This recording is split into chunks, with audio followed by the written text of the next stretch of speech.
Bismillahir Rahmanir Rahim. We begin with Allah's blessed name, the one God. We praise Him and we glorify Him as He ought to be praised and glorified. And we pray for peace and for blessings on all His noble messengers, and in particular on the last of them all, the blessed Prophet Muhammad. And I greet all of you with a greeting of peace wherever you are. Our Hindu viewing audience, our Christian viewing audience, our Jewish viewing audience, and even those who do not adhere to any particular religion, but who wish to live lives of integrity and of honesty, and who don't like lies and don't like to be ripped off. Before we commence our talk for today, let me take a minute to make an announcement, and that is that the next 3 weeks I will be traveling, so this is a pre-recorded lecture, and we will therefore not be having any question and answer session. However, I am going to use the time to answer the large numbers of questions I've been getting on my email and also on YouTube when the lecture was placed on YouTube. So your questions are going to be answered, inshallah. So this is for the next 3 weeks.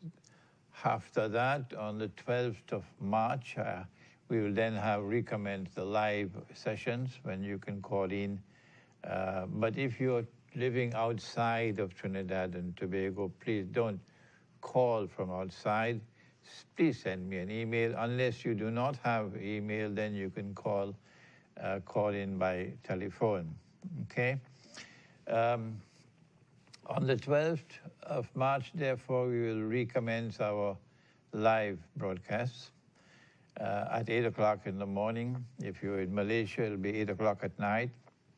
If you're in Pakistan, it'll be about 5 in the afternoon. If you're in Iran, about 3 in the afternoon. If you're in France, about 1 in the afternoon. If you're in Britain, maybe lunchtime, and so on.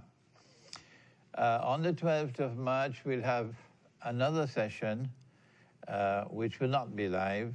It'll be at 10 in the morning. So I'm going to have to drive back down very quickly to San Fernando after the broadcast here.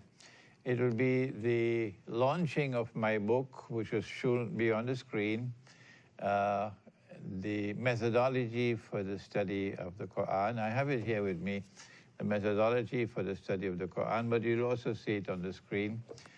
This launch will be at the San Fernando Jama Masjid, which is on Mucurapo Street. It's close to the San Fernando market, and we have adequate parking for everybody. Your car will be safe there, and you are welcome. All are welcome. Hindus are welcome. Christians are welcome. Anybody can come to the launch of this book at 10 o'clock in the morning. We're not going to have many speeches. The book will be on sale at a discount price, but more importantly, I get a chance to meet with you and to chat with you on that Sunday morning. We have the whole morning from 10 o'clock, as long as you want. I'll be there with you.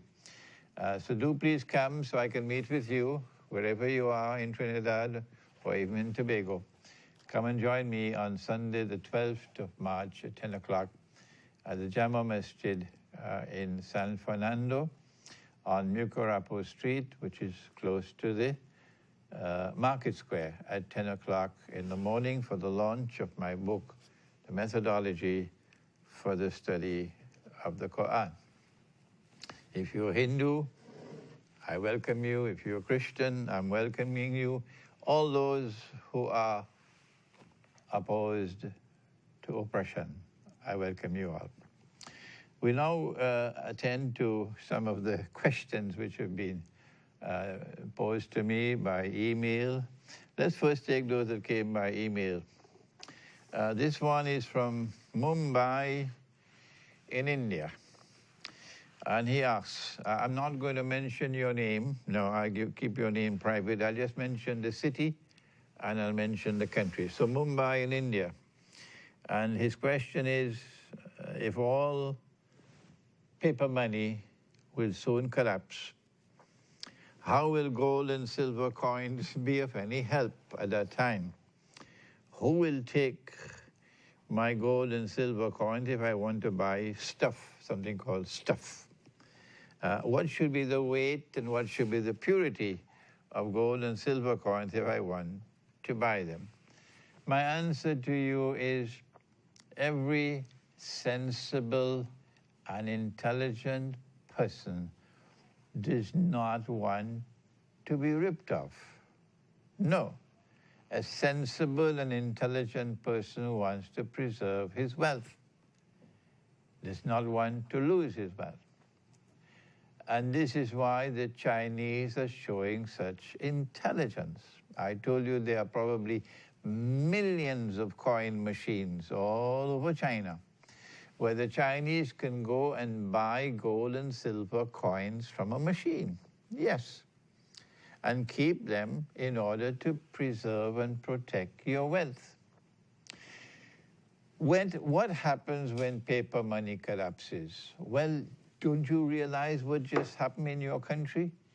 When your prime minister and his government betrayed the Hindu religion? There is integrity.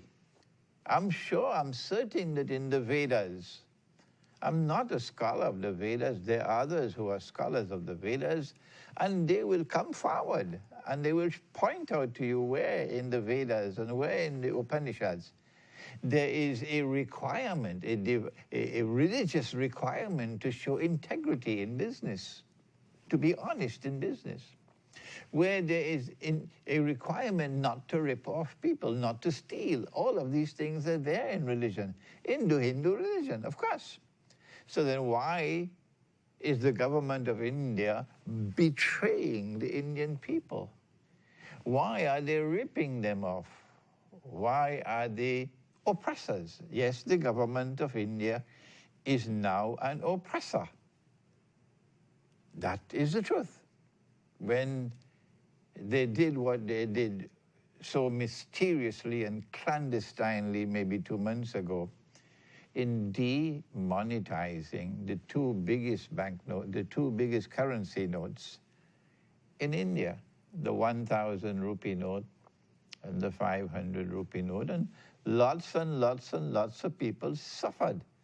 They are poor, they are people who have no voices, so we don't hear of how they were ripped off, but they were ripped off because they could not get their money exchanged for smaller notes. They didn't pay taxes or anything on it, small amounts of money. And when they went to change the money to get it, change the smaller notes, so they don't have a bank account and these things, these poor innocent people are ripped off. Why did the government do that? Well, we were told it's because of black money. Well, first of all, I never knew there was something called black money. I didn't know black was a bad color. I didn't know that black was a bad color.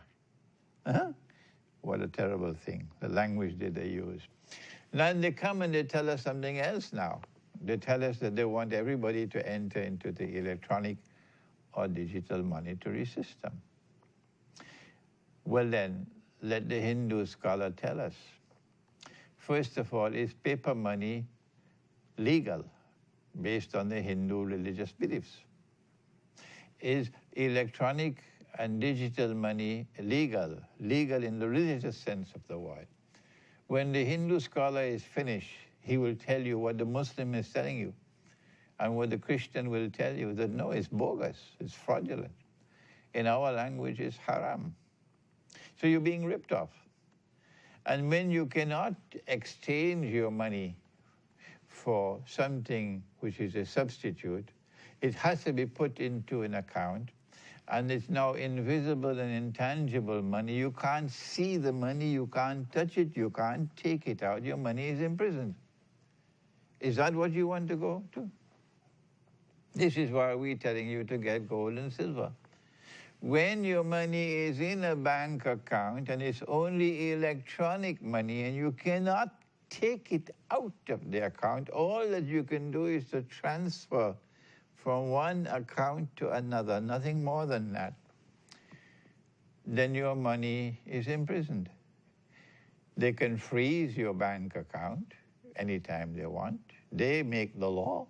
They change the law. They can do it. And when they freeze your bank account because you have a wrong name, or they check your emails and they say you're a terrorist, or this or that or the other, that's it. That's it. They may say, well, we have your account under investigation, and 5 years will pass and it's still frozen. What can you do? Don't come to complain to me at that time. Or they can seize the money in your account. Have they done that before? Yes.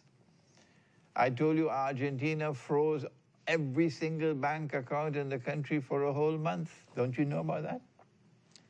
They can freeze your bank account, and they could also take money from your account without your permission. This happened already. Please do your homework, check it out on the internet, and you'll see. So then what do? You don't want your money to be held hostage.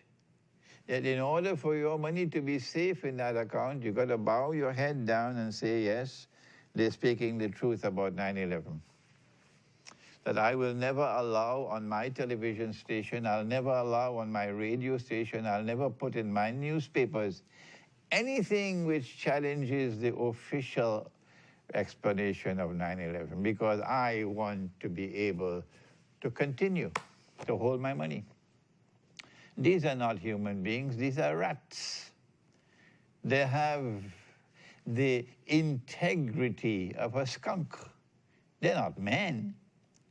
A man would stand up for the truth, regardless of the price he has to pay. But the media today they have the most dishonest people on the face of the earth. That's what I said about the media. That is what I said about the media. They're the most dishonest people on the face of the earth. So there are people like that who will allow themselves to be rolled over and stand up at the line and say everything that the master wants them to say. They're slaves. Then their bank account will be safe. But the rest of us who want to live lives of religious purity and religious integrity, the Hindu wants to be an honest man, a truthful man, a man of integrity. The Christian wants to be an honest and a truthful person of integrity, holding on to the truth and justice. The Muslim wants the same thing. So those of us who are on this side of the fence, we are not rats, we are not skunks. We want to be people of integrity. We want to be able to point to their faces and say to them, there are three kinds of lies. There are ordinary lies, and then there are great lies, and then there's 9/11. We want to be people who stand up like men and not bow down like slaves. These are the people whose money in the bank are going to be in peril. The rest are just dust on the highway of life. They're less than a footnote on the pages of history.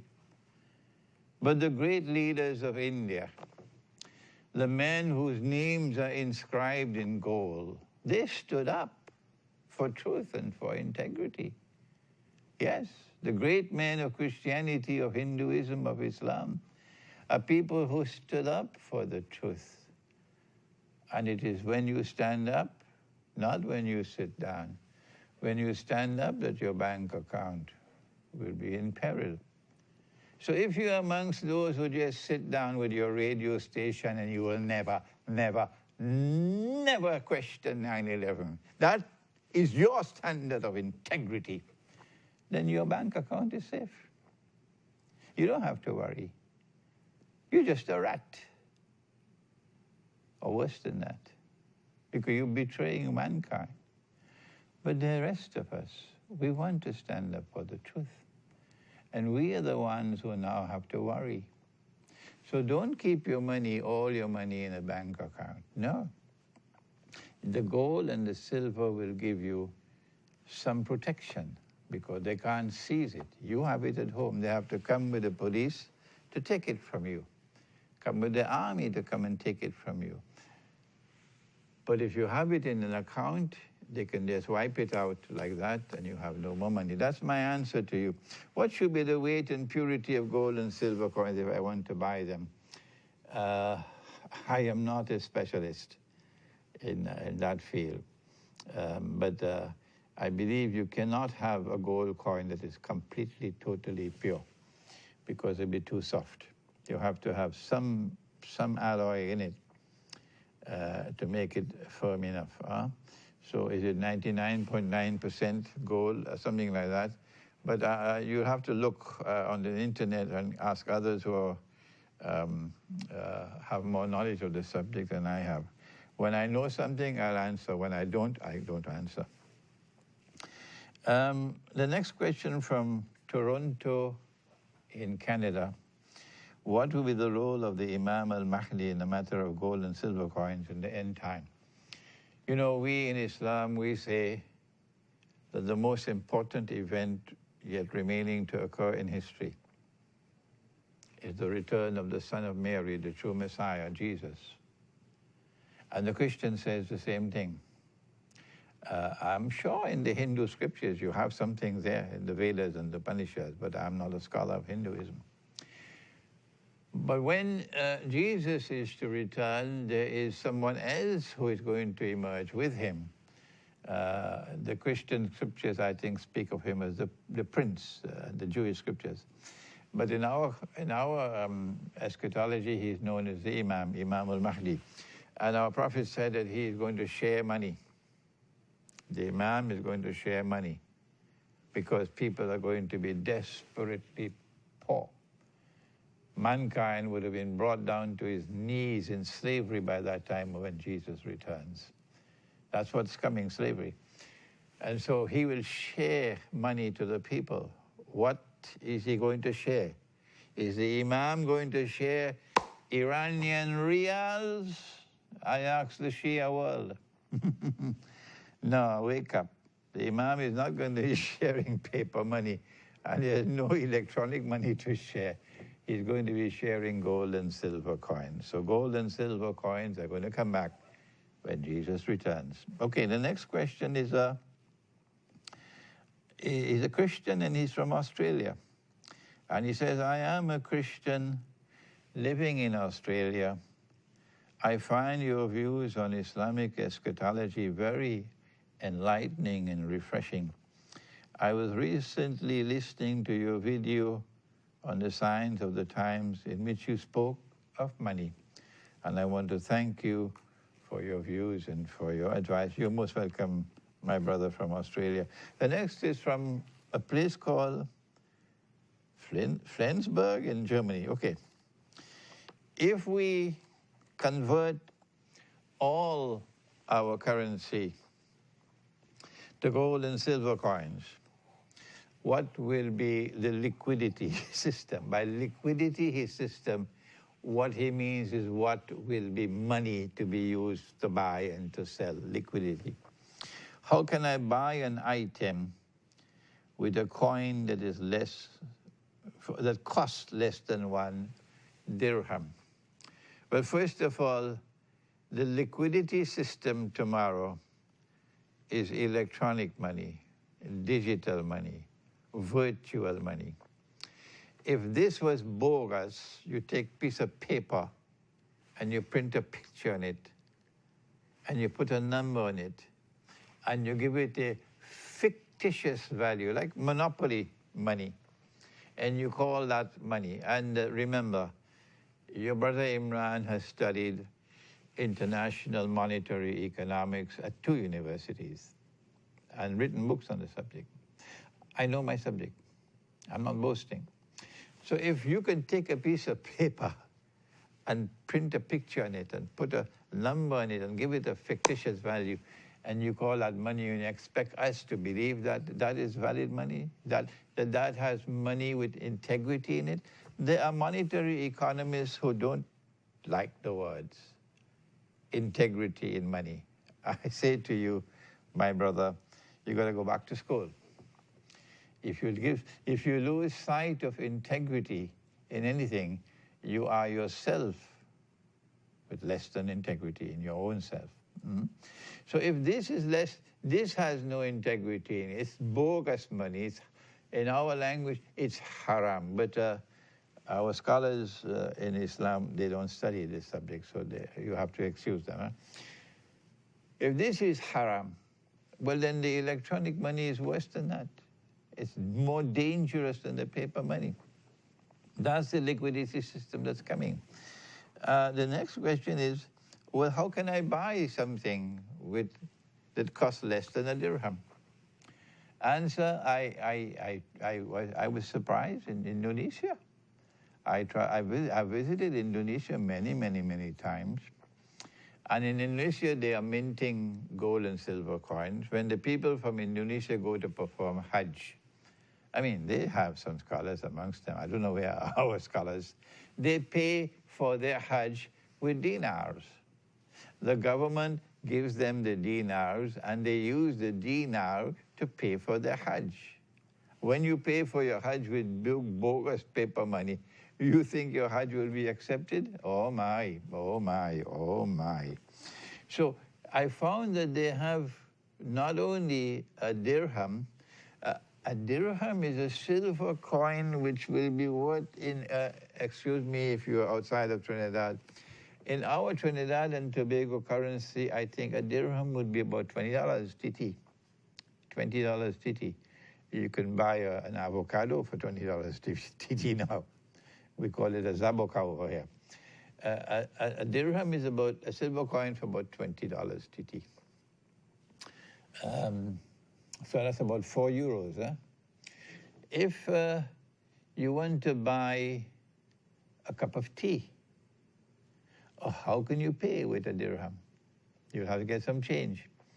So in Indonesia, they've minted a half of a dirham and a quarter of a dirham and 1/6 of a dirham, small coins in silver. So you have the coins to be able to pay for your micro transactions. We can do that. There is a photograph of a machine. We'll be putting on the screen soon. A photograph of a machine which can be used to mint a coin. And it can be built right here in Trinidad. It can be built in any country of the world by someone who is good in machinery.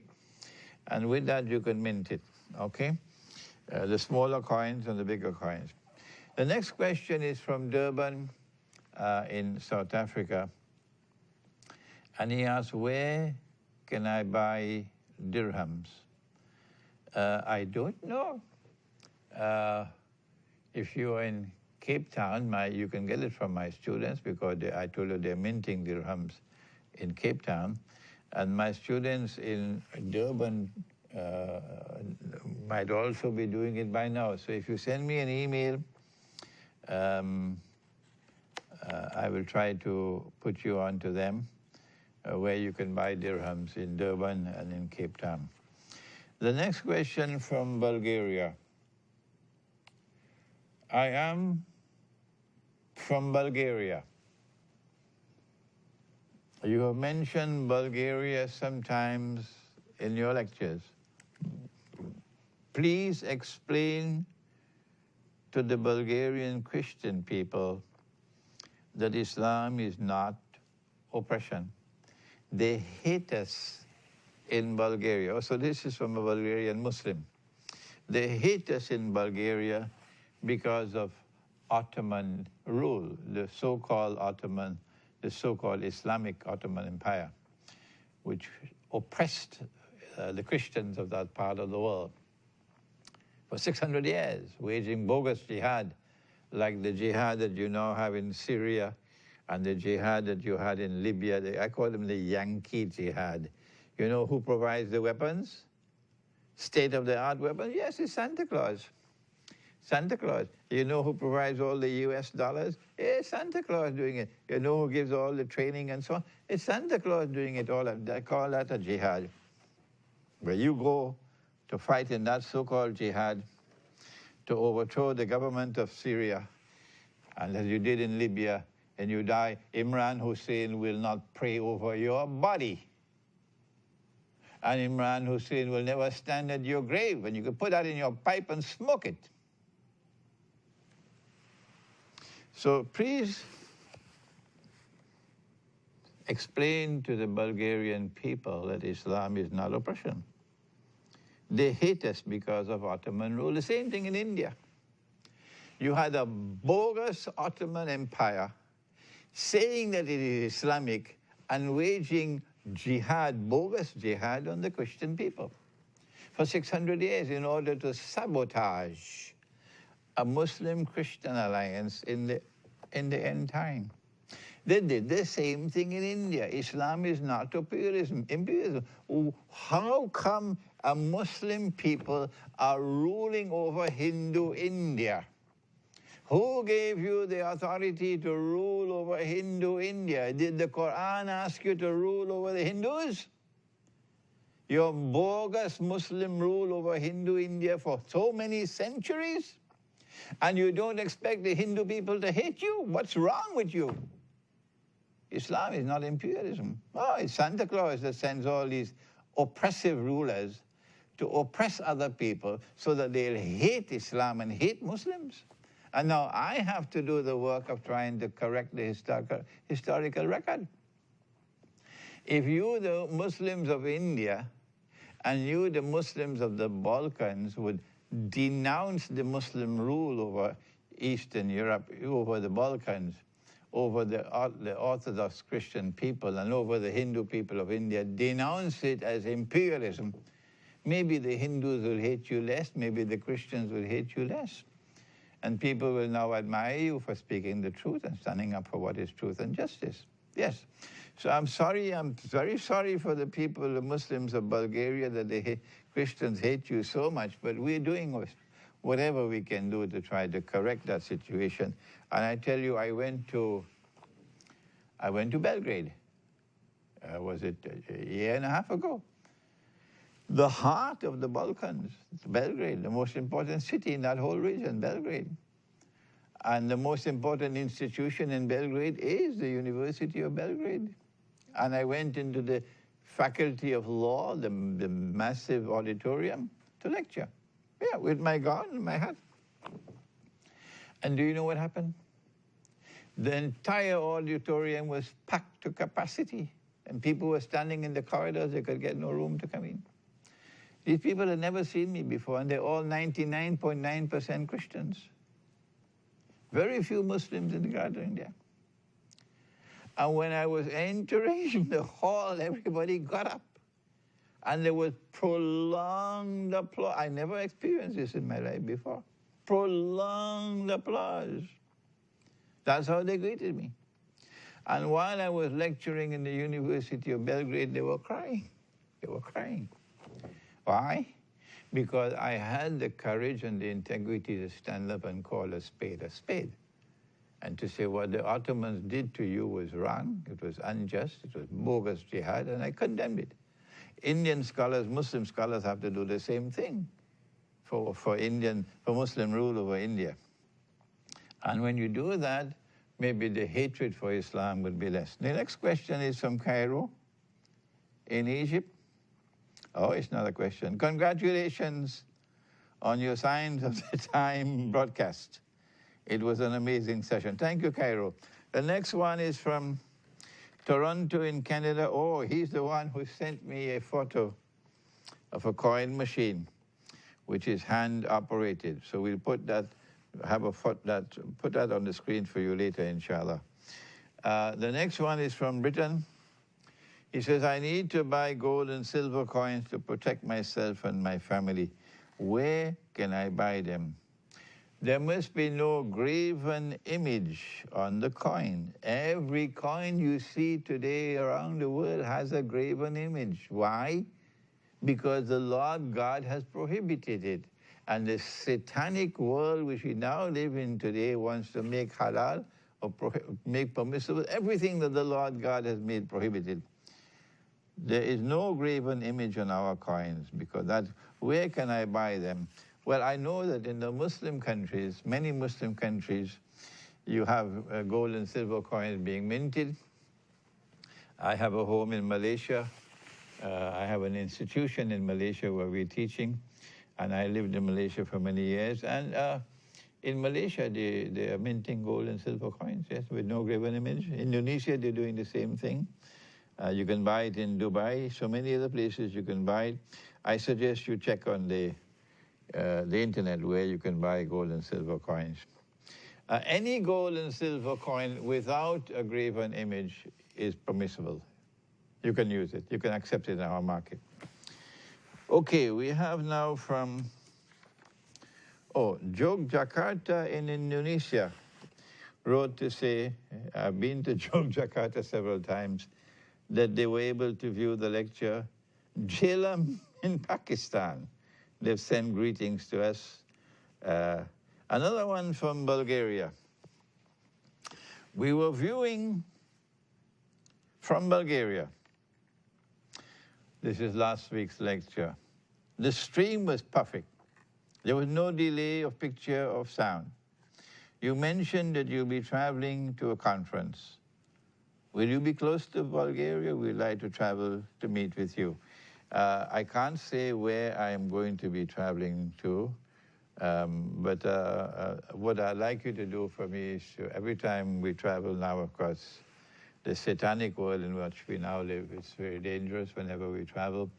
So do please raise your hands and say a prayer, make a dua, that Allah may make our travel safe for us. Sangre Grande in Trinidad, my own Trinidad, thank you for the lecture.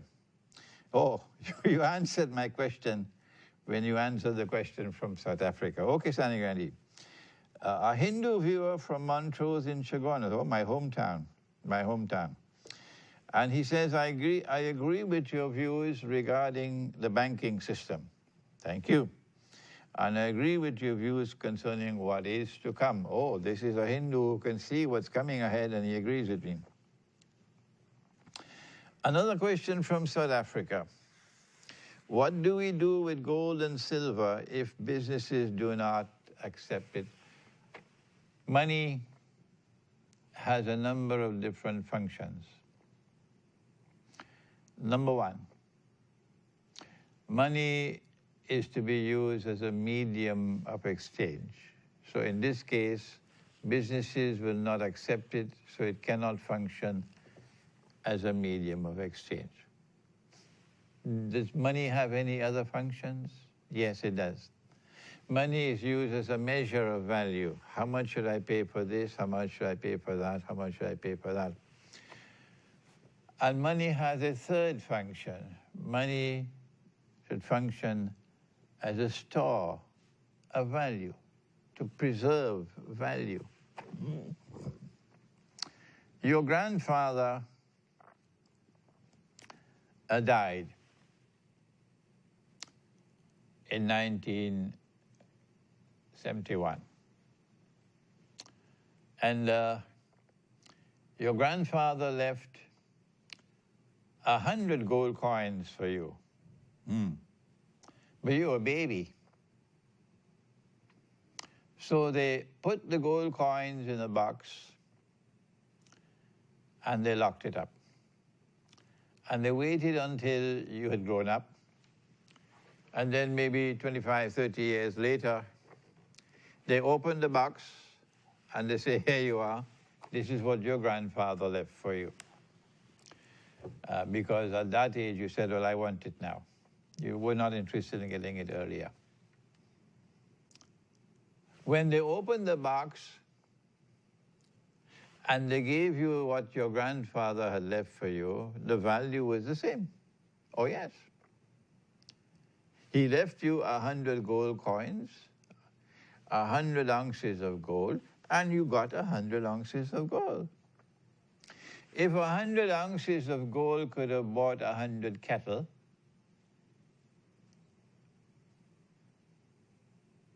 at that time, we found that 100 ounces of gold could still buy 100 cattle. At this time, demand and supply remaining constant. So your money had preserved its value. But suppose instead of putting the 100 gold coins in the box,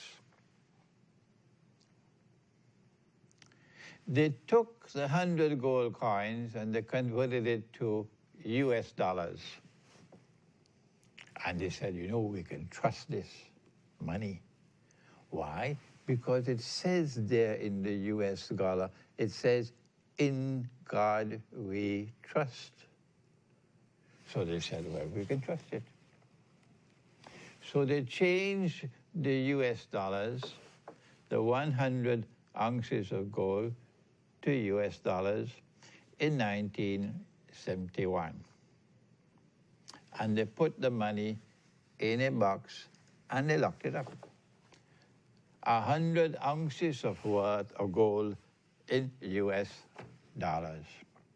Good.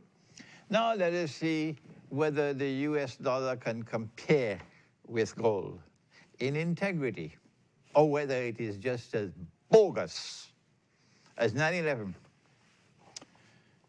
20, 25, 30 years later, when they opened the box and they handed you the US dollars, and you went in the market to see what is the value now, with the gold, you could have bought 100 cattle. If with one gold coin you could buy a cattle, or maybe a goat, or whatever it is, one gold coin. You found to your horror that with this paper, you can no longer buy 100 cattle. You could only buy 93. Sorry, you can only buy 7, my mistake, my apology. You could only buy 7 cattle. 7? So 93? I have lost 93 gold coins. I have now received from my grandfather only 7 coins. 7 gold coins, the value of 7 gold coins. Because the US dollar has lost its value by 93%. Where did that money go? When the value of the money keeps on falling, there is a transfer of wealth taking place. So where did the 93 gold coins go? Malcolm X would be interested, yes, because Malcolm wants to know the truth. But there are others who don't care for the truth. They only care to protect their radio station and protect their television station and protect their newspapers and protect their names. And they call themselves men and women of integrity. Imran Hosein has a message for you. You better wake up if you want to be less than a footnote on the page of history.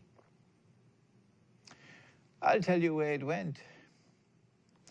The 93% of your wealth has gone, it's been transferred to a part of the world which is getting richer and richer, while Africa gets poorer and poorer. Yes. One part of the world is getting richer and richer because of this monetary system, while the rest of the world is getting poorer and poorer. That's why Africa is so poor. That's why Pakistan and India is so poor. That's why so much of India is so poor, while another part of India is on the gravy train. It's a bogus monetary system. So we keep our gold and silver because we want to protect and preserve our wealth. That's why we keep gold and silver. My answer to you, South Africa, gold and silver function successfully as a store of value, while paper money does not and electronic money will not. Now then, we have a little time left to look at another part of the subject of gold and silver. And this one is going to surprise you. And that is that if we are to to convert our wealth into gold and silver, will it be safe? Yes, so long as we can keep the gold and silver. The gold and silver will safely and successfully store our wealth, our value for us. So while inflation is ripping off everybody else, you are safe. You are safe.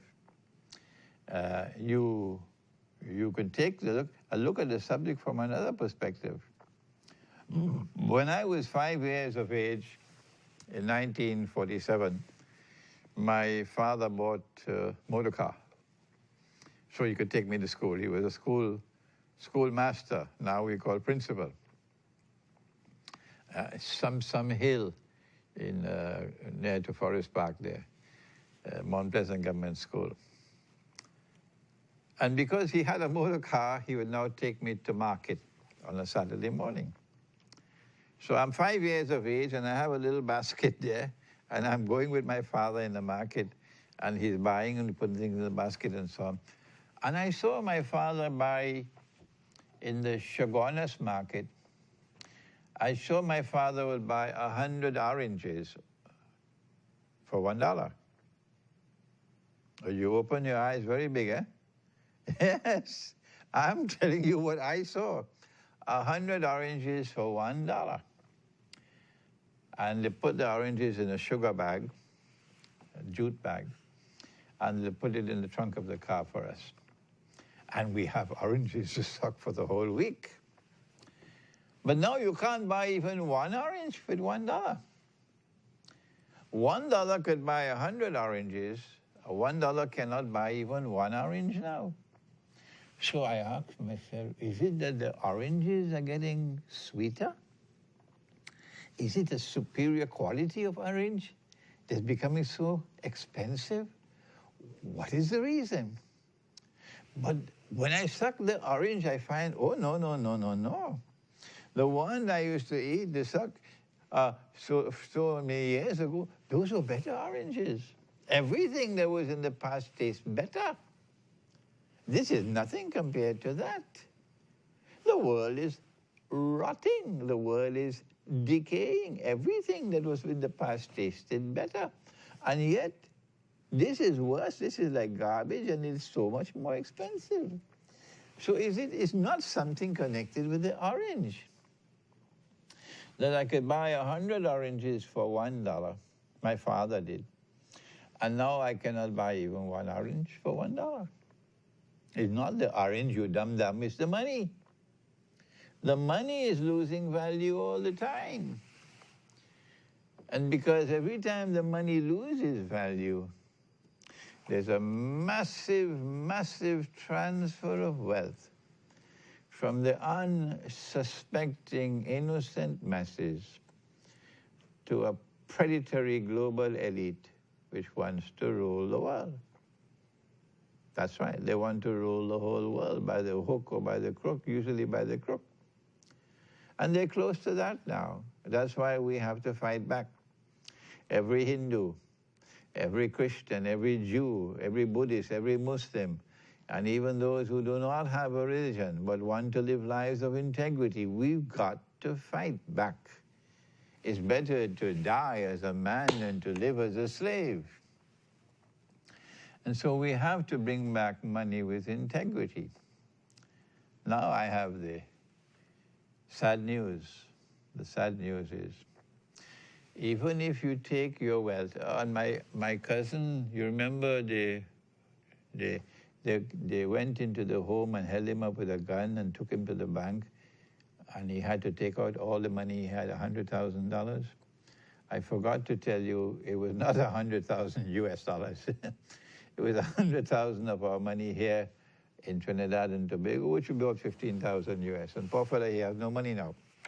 So in the same way that they can come with a gun and hijack you and take all your money, take you to the bank, can they do the same thing with gold? Yeah, you have to do something to protect your gold. Where can you hide it? Where can you hide it? Well, in the Qur'an, in Surah Al-Kahf of the Qur'an, he dug a hole and he buried his money in the hole. And then he built a wall on top of the hole to protect the money. So that's one way in which you can protect your money, by hiding it, digging a hole and burying it. But they have the sensors now with which they can come, metal sensors, to check, to see whether you buried your gold somewhere. When the bandits come to raid you, they'll come to check to see where you have your gold hidden away in the house. And with metal sensors, they can probably detect and find it. We have that modern technology now. So it might be a good idea to bury lots of pieces of iron all over your yard, everywhere, so that the metal detectors go crazy with it. Very nice way to deal with them.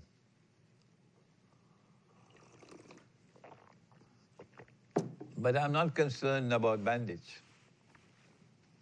I'm concerned about governments. We have a few more minutes today, and I want you to know that governments can come to seize your gold.